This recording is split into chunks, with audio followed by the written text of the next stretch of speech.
Welcome back to my channel. I am Gayana Priya. ಎಲ್ಲರೂ ಹೇಗಿದ್ದೀರಾ guys? Finally ಆ ಡೇ ಬಂದೇ ಬಿಡ್ತು. ನಾವು ಟ್ರಿಪ್ ಹೋಗೋ ದಿನ ಅಂದರೆ ಇವತ್ತು ನಾವು ಚಿತ್ರದುರ್ಗದಿಂದ ಬ್ಯಾಂಗ್ಳೂರಿಗೆ ಹೋಗ್ತಾ ಇದ್ದೀವಿ.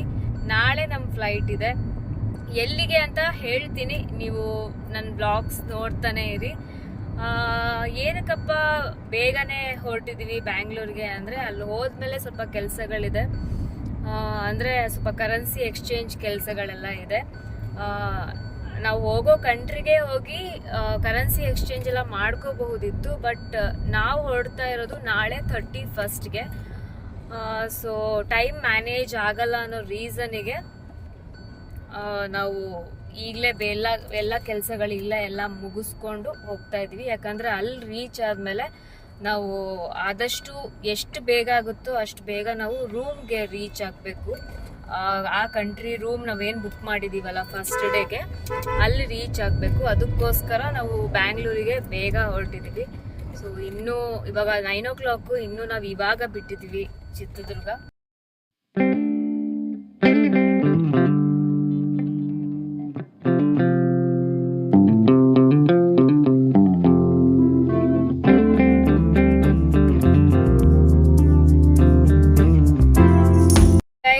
ಬ್ರೇಕ್ಫಾಸ್ಟ್ ಆಯಿತು. ನಾವು ಹೇಗೆ ಮಾಡಿದ್ವಿ ಅಂದರೆ ಪಾಕಶಾಲಾದಲ್ಲಿ ನನಗೆ ಚೌಚೌಬಾತ್ ತಿನ್ನಬೇಕು ಅಂತ ತುಂಬ ಅನ್ನಿಸ್ತಾ ಇತ್ತು. ತುಂಬ ಡೇಸಿಂದ ಸ್ವಲ್ಪ ಡಯಟ್ ಫಾಲೋ ಮಾಡ್ತಾ ಇರೋದ್ರಿಂದ ನಾನು ಅವಾಯ್ಡ್ ಮಾಡ್ತಿದ್ದೆ ಅದು ಕೇಸರಿ ಬಾತ್ ಎಲ್ಲ.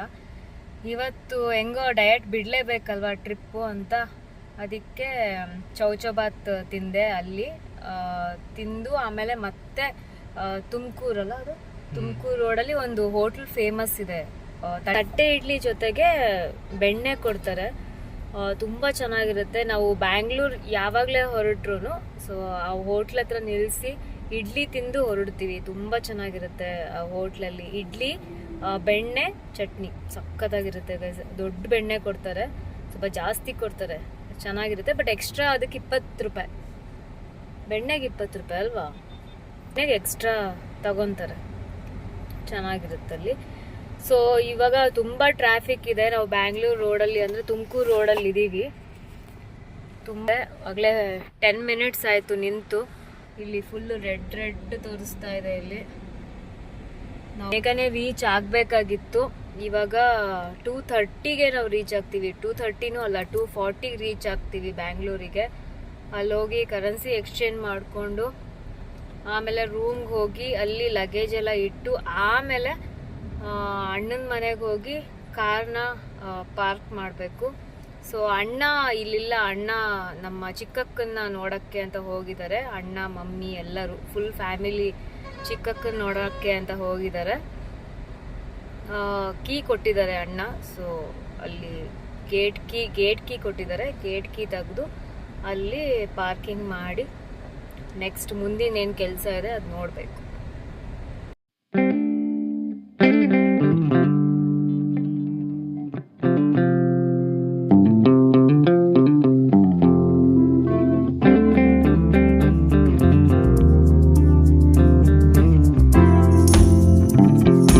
ಫೈನಲಿ ಕರೆನ್ಸಿ ಎಕ್ಸ್ಚೇಂಜ್ ಆಯಿತು. ಕರೆನ್ಸಿ ನೋಡಿನೇ ನನಗೆ ತುಂಬಾ ಖುಷಿ ಆಯಿತು. ನಾನು ಕರೆನ್ಸಿ ತೋರಿಸಿದ ತಕ್ಷಣ ನಿಮಗೆ ಮೇ ಬಿ ಗೊತ್ತಾಗುತ್ತೆ ನಾನು ಎಲ್ಲಿಗೆ ಹೋಗ್ತಾ ಇದ್ದೀನಿ ಅಂತ. ನಾನು ಫಸ್ಟು ರೂಮ್ ಚೆಕ್ ಇನ್ ಆಗಬೇಕು. ಇವಾಗ ಆಲ್ರೆಡಿ 4:30 ಆಗ್ತಾ ಇದೆ. ರೂಮ್ಗೆ ಹೋಗಿ ಮತ್ತೆ ಲಗೇಜ್ ಏನಿದೆ ಅದು ಮತ್ತು 8 kg ಮೇಲೇ ನಾನು ಪ್ಯಾಕ್ ಮಾಡಿಬಿಟ್ಟಿದ್ದೀನಿ ಲಾಸ್ಟಿಗೆ. ಸೊ ಅದನ್ನು ಮತ್ತೆ ಈಗ ತೆಗೆದು ಮತ್ತೆ 7 kgವರೆಗೂ ಅದನ್ನು ಆಲ್ಟರ್ ಮಾಡಬೇಕು. ಅದಾದಮೇಲೆ ಕಾರ್ ಪಾರ್ಕಿಂಗ್ ಮಾಡೋಕ್ಕೆ ಹೋಗಬೇಕು ಅಣ್ಣನ ಮನೆಗೆ. ಸೊ ಟೈಮ್ ತುಂಬಾ ಕಡಿಮೆ ಇದೆ, ಆದಷ್ಟು ಎಲ್ಲ ಬೇಗ ಮುಗಿಸ್ಕೋಬೇಕು. ಮಾರ್ನಿಂಗು 3 o'clock ಅಷ್ಟೊತ್ತಿಗೆ ನಾವು ರೂಮ್ ಚೆಕ್ಔಟ್ ಆಗಬೇಕು. ಯಾಕೆ ಅಂದರೆ ಏರ್ಪೋರ್ಟ್ಗೆ ಬೇಗನೆ ರೀಚ್ ಆಗಬೇಕು ನಾವು. ಸೊ ವೆರಿಫಿಕೇಷನ್ ಎಲ್ಲ ಇರುತ್ತಲ್ಲ, ಅದಕ್ಕೋಸ್ಕರ. ಈಗ ರೂಮ್ ಚೆಕ್ ಇನ್ ಆದಮೇಲೆ ನಿಮಗೆ ನೋಟ್ ಹೇಗಿದೆ ಅಂತ ತೋರಿಸ್ತೀನಿ. ಆ್ಯಂಡ್ ಆವಾಗ ನಿಮಗೆ ಗೊತ್ತಾಗುತ್ತೆ ನಾನು ಎಲ್ಲಿ ಹೋಗ್ತಾ ಇದ್ದೀನಿ ಅಂತ. ಟ್ರಾಲಿಯಲ್ಲೆಲ್ಲ ನಾನು ಪ್ಯಾಕ್ ಮಾಡಿದ್ದೆ ಎಲ್ಲ ಓಪನ್ ಮಾಡಿ ಮತ್ತೆ ಆಲ್ಟರ್ ಮಾಡ್ತಾ ಇದ್ದೀನಿ. ಯಾಕೆ ಅಂದರೆ ನಾನು ಹೊರಡೋ ಟೈಮಲ್ಲಿ ಇನ್ನೂ ಸ್ವಲ್ಪ ಇಟ್ಕೊಂಡ್ಬಿಟ್ಟೆ, ಇನ್ನೂ ವೇಟ್ ಜಾಸ್ತಿ ಆಗಿದೆ ಅದರದ್ದು.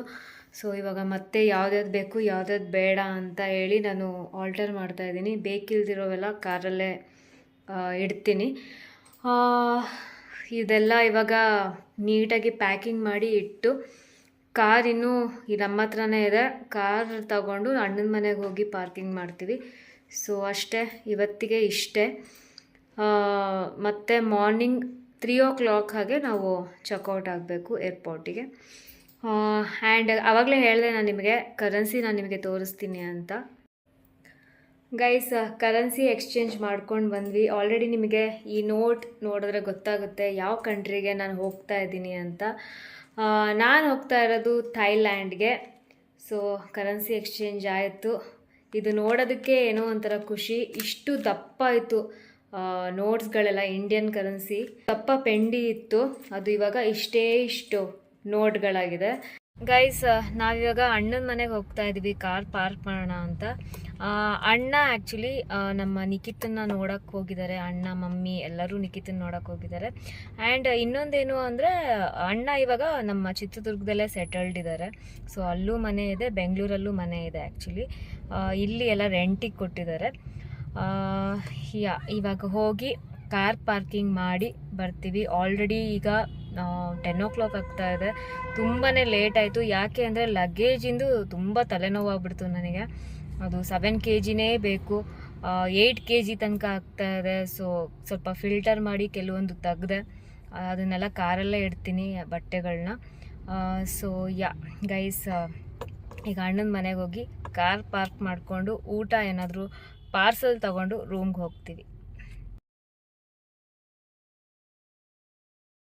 ಅಬ್ಬಿಗೆರೆ ರೋಡು, ಇಲ್ಲಿ ತುಂಬ ವರ್ಷ ಆದಮೇಲೆ ನಾನು ಬಂದಿರೋದು. ಸೊ ನನ್ನ ಸ್ಟಡೀಸ್ ಮಾಡಿದ್ದಿಲ್ಲೇ, ನಾನು ಬೆಂಗಳೂರಲ್ಲಿ ಹೈಯರ್ ಸ್ಟಡೀಸ್ ಎಲ್ಲ, ಅದೆಲ್ಲ ನನಗೆ ಜ್ಞಾಪಕ ಬರ್ತಾ ಇದೆ. ಇಲ್ಲೆಲ್ಲ ಓಡಾಡ್ತಿದ್ದಿದ್ದು ಸ್ಕೂಟಿಯಲ್ಲಿ ಹೋಗ್ತಾ ಇದ್ದೆ ಕಾಲೇಜಿಗೆ. ಕಾಲೇಜ್ ಸಿಕ್ಕಾಪಟ್ಟೆ ದೂರ, ನಿಟ್ಟೆ ಮೀನಾಕ್ಷಿ ಅಲ್ಲಿ ಓದಿದ್ದು ನಾನು. ಇದೆಲ್ಲ ನಾಗ್ತಾ ಇದೆ. ಫುಲ್ ಅಬ್ಬಿಗೆರೆ ರೋಡ್ ಇದು. ಎಷ್ಟೋ ವರ್ಷ ಆದಮೇಲೆ ನಾನು ಈ ರೋಡಿಗೆ ಬರ್ತಾ ಇರೋದು. ಆಮೇಲೆ ಬೆಂಗಳೂರು ಮನೆಗೆ ಹೋಗ್ತಾ ಇರೋದು. ಕಡೆ ಬಂದೇ ಇಲ್ಲ.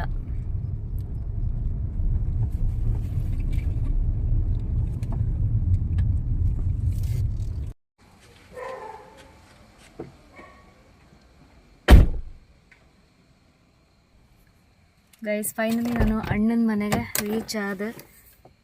ಸೊ ಗೈಸ್, ತುಂಬಾ ಮೆಮೊರೀಸ್ ಇದೆ ನನಗೆ ಈ ಮನೆಯಲ್ಲಿ. ಇಲ್ಲಿ ಬಂದಿದ್ದಕ್ಕೆ ಸಿಕ್ಕಾಪಟ್ಟೆ ನನಗೆ ಖುಷಿ ಆಗ್ತಾ ಇದೆ ಆ್ಯಕ್ಚುಲಿ.